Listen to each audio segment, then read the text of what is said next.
When it comes to earbuds, the Sennheiser Momentum 2s are my favorite earbuds to listen to music with because these earbuds just sound amazing. And they also have really good active noise cancellation and an ambient mode. But these earbuds can be a little pricey.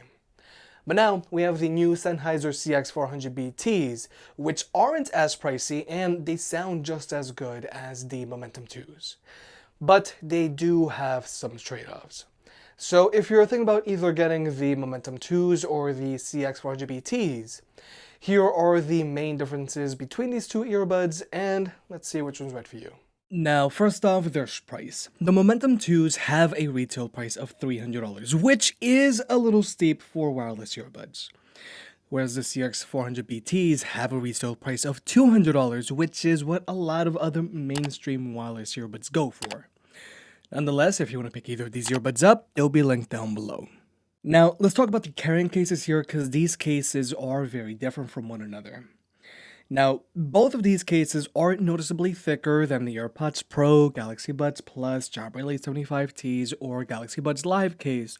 So you are going to notice these cases a little more when they're in your pocket than these other more mainstream earbuds. However, the CX400BT's case is significantly smaller than the Momentum 2's case, making them the better option here for everyday carry earbuds. But the Momentum 2's case does feel more premium than the CX400BT's case because it has a fabric body. You can still travel with this case, but the smaller the case, the better. But something that I do want to point out is that the Momentum 2s actually fit inside the CX400BT's case. So, here's hoping the future Momentum 3s will have a smaller case similar to the CX400BT's case, but with a fabric finish to it. Now, when it comes to tech specs, both of these cases charge via a USB-C port as they should. But I do gotta point out that neither of these cases have wireless charging. Now, personally, I don't care for wireless charging on my earbuds, but I do gotta point it out either for the people who have a phone that has power sharing, or for the people who have already invested in a few wireless charging mats. Now, when it comes to battery life, the CX400BTs have a combined battery life of 20 hours, whereas the Momentum 2s have a combined battery life of 28 hours. Now, both of these earbuds can go for up to 7 hours straight. But the CX400BT's case can only supply 2 additional charges, whereas the Momentum 2's case can supply 3 additional charges. So at least you are getting something in return with the Momentum 2's larger case. Now, when it comes to fit, these earbuds are the same. They both fit like your standard pair of in-ear earbuds. They don't go in super deep into your ear canal like the Sony WF-1000 XM3s do, which does feel very unnatural, and they also don't just rest at the edge of your ear canal like the AirPods Pro do, which you do end up having to readjust a lot.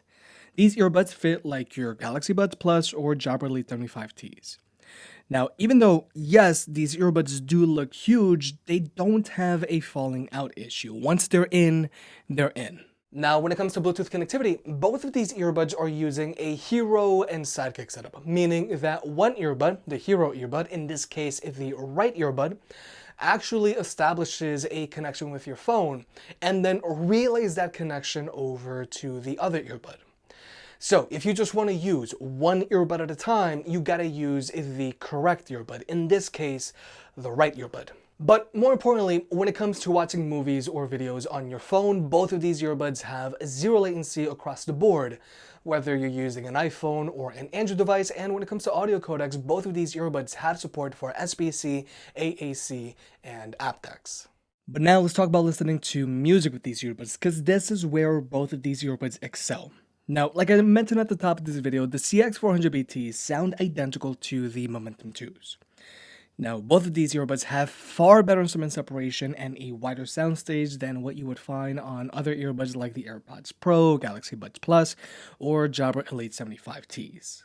These earbuds sound much more open and they have great clarity, and I feel these earbuds sound so good, they can actually be a viable alternative to a pair of over-ear headphones. Because for those situations that I don't want to wear headphones, I usually just reach for one of these two. And I feel that both of these earbuds should be able to please either people who like a neutral EQ or a more bass heavy EQ.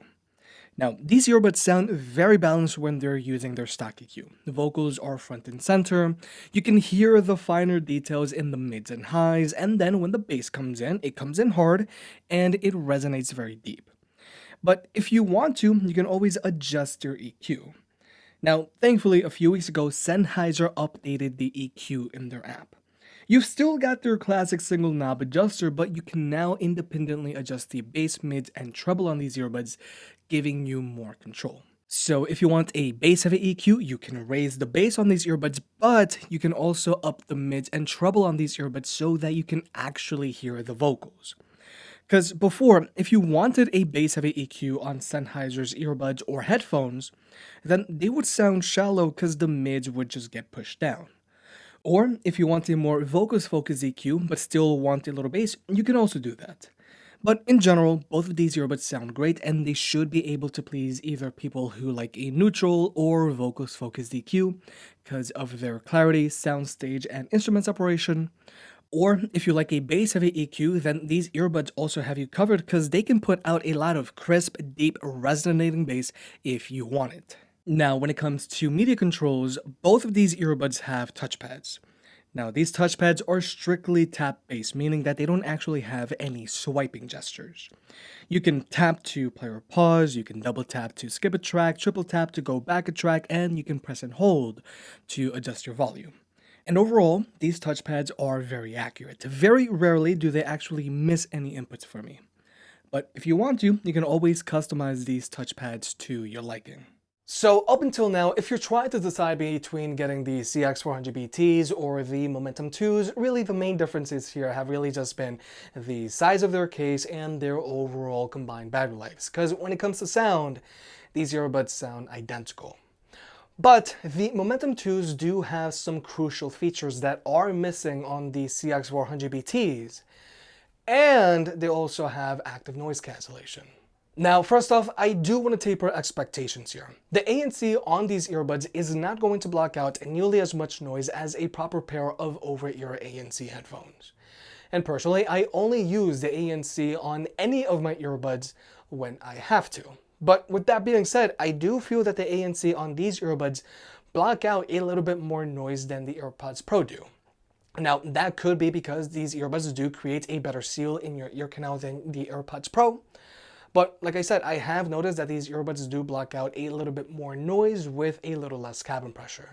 But personally, I do feel a good ambient mode is more crucial than active noise cancellation on any pair of earbuds, and this is something that the Momentum 2s also have. Now, the ambient mode on these earbuds sounds very natural, and it does a really good job of blocking out wind noise when walking outdoors. And an ambient mode on earbuds is extremely useful either for like when you're walking around the city on your way to work or when you're just running errands, and it can also be useful for when you're just watching movies or videos at home.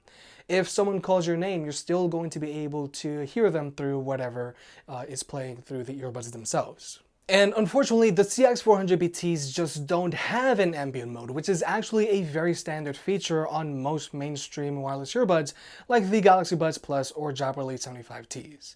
And another feature that is sorely missing on the CX400BTs are proximity sensors. So they're not going to pause your music when you take the earbuds out, which again is a very standard feature, and it's something that is found on the Momentum 2s. So personally for me, I would still spring for the Momentum 2s, not because of their active noise cancellation, but for their ambient mode and proximity sensors, which I feel are very important features for any pair of truly wireless earbuds. And when it comes to the microphone on both of these earbuds, I do feel the microphone on the Momentum 2s does a much better job of blocking out ambient noise than the microphone on the CX400BTs. Because right now, I've got this AC unit turned on, and you can clearly hear that AC unit in the background. Because if we were to switch over to the Sennheiser Momentum 2s, it is reduced quite a bit. And also, if we were in a quiet room, I still feel my voice sounds better on the Momentum 2s because my voice does sound clearer. Because even though the microphone on the CX400BTs is definitely usable for when you're in a quiet room, I still feel that the microphone on the Momentum 2s is better because the microphone on the CX400BTs does have a bit of amplification to it.